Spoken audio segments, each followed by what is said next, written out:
কোনো অবস্থাতে সিএ নিয়ে মারা যাওয়ার কোনো কারণ হয়নি।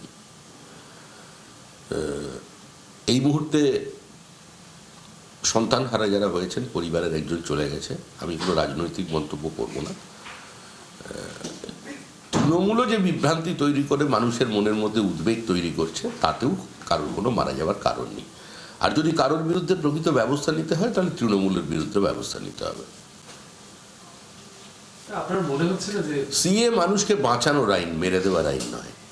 সিএ নাগরিকত্ব দেবার আইন, কেড়ে নেবার নয়। সুতরাং যারা সমাজে বিভ্রান্তি তৈরি করছে, এর জবাব তারা দিতে পারেন। তবে আবার বলছি, সিএর কারণে কেউ আত্মহত্যা করবেন, পরিস্থিতি এরকম ভারতবর্ষ কেন, পৃথিবীর কোথাও নেই, পশ্চিমবঙ্গে তো নেই। আমি মৃত্যু নিয়ে কোনো রাজনীতি করতে চাই না। মৃতদেহের রাজনীতি তৃণমূলের রাজনীতি, বিজেপির নয়। যারা আজকে এটা নিয়ে রাজনীতি করতে যাচ্ছেন, ঠিক সময় মানুষ তাদের প্রত্যুত্তর।